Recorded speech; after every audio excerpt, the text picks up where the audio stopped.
Em nosso estudo de hoje, lição 18 do livro Mediunidade e Sintonia, e tem por título A Faculdade de Curar.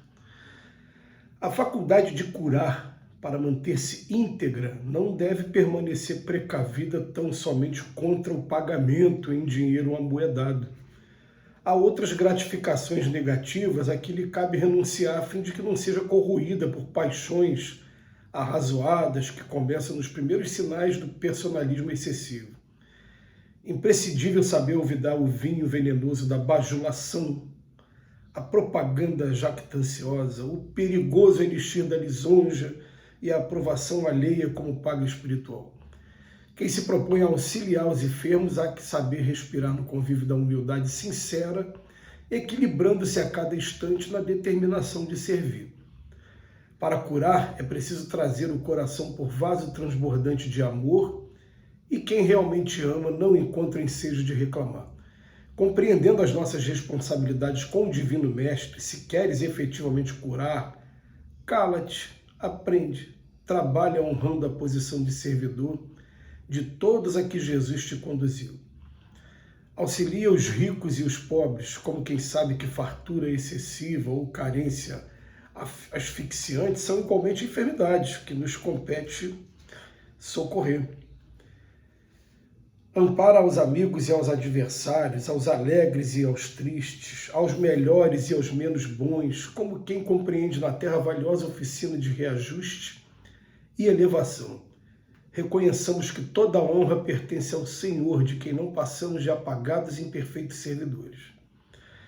Não te afastes da dependência do eterno benfeitor e, movimentando os próprios recursos, a benefício dos que te cercam, guardemos a certeza de que, curando, seremos curados por nossa vez, soerguendo-nos, enfim, para a vitória real do Espírito em cuja luz os monstros da penúria e da vaidade, da ignorância e do orgulho não mais nos conseguirão alcançar.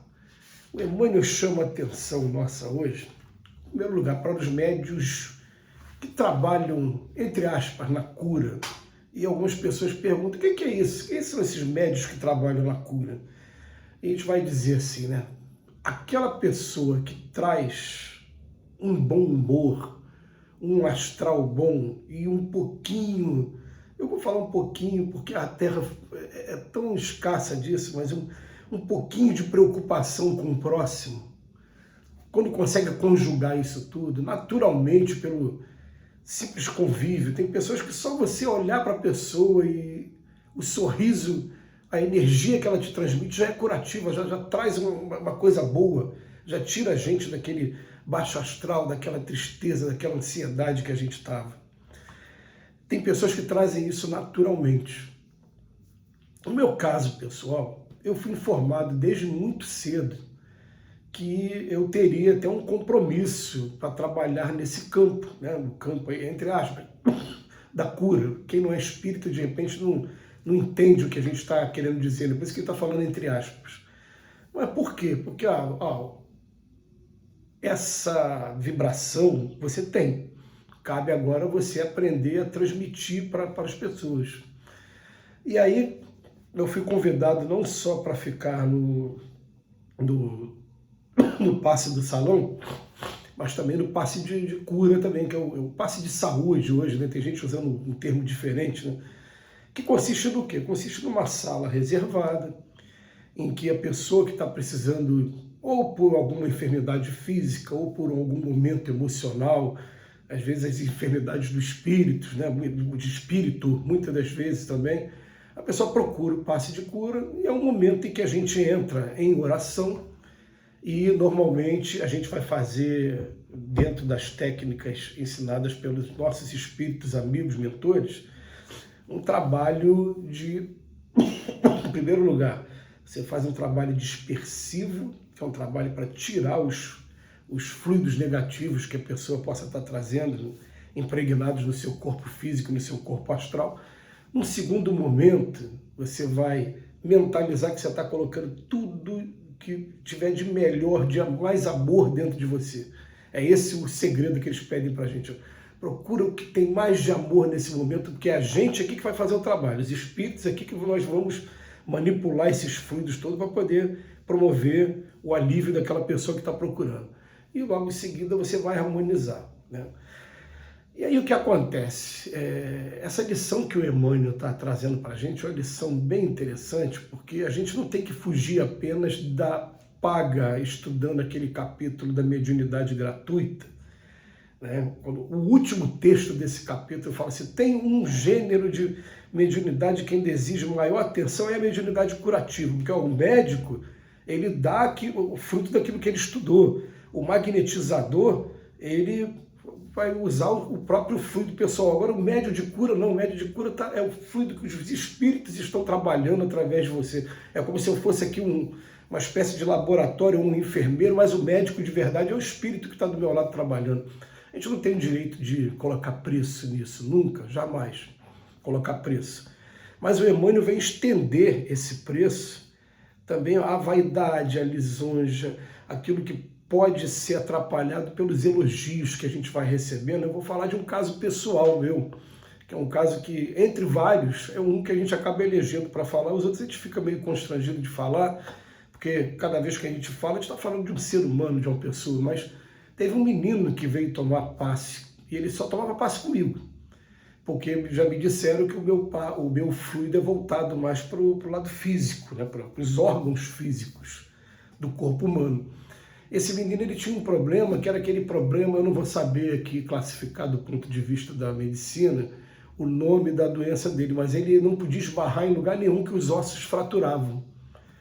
E ele começou a tomar passe com a gente, toda semana ele caía na minha cadeira, e eu fazia o trabalho ali concentrado, até que um belo dia a mãe vem chorosa, emocionada, falando, olha, meu filho está curado e ele está indo para a Unicamp, porque o pessoal da Unicamp quer descobrir o que aconteceu com esse menino, eles querem estudar esse fenômeno, o que se modificou, porque eles têm os exames antes com o diagnóstico e agora como ficou de repente, o que aconteceu. E eu naquele momento eu fiquei, meu Deus, né, que bom, né, fui eu, e aí os espíritos puxaram a orelha e falaram, foi você coisa nenhuma, fomos nós aqui. E para a gente tomar muito cuidado para a gente não deixar a nossa vaidade tomar conta nesse momento, porque na verdade nós somos apenas intermediários. Eles até explicam o seguinte, existe um aparelho no plano espiritual chamado psicoscópio, que o André Luiz até faz referência no livro Ação e Reação, e esse aparelho, ele serve para medir a capacidade, agora eu falei ação e reação, não me lembro se é no ação e reação ou se é nos domínios da mediunidade, um dos dois. Mas mede a capacidade magnética que nós temos. O magnetismo é neutro. Se eu tiver uma capacidade magnética que for medida, por exemplo, em 15, se eu for fazer o mal, eu só vou usar os 15 que eu tenho, porque o magnetismo é neutro, eu posso usar para o bem como para o mal. Se eu tenho muito magnetismo e eu desejo alguma coisa ruim para os outros, aquela pessoa pode se sentir mal, ela vai sentir dor de cabeça, vai sentir falta de ar, vai sentir mal-estar, vai ter.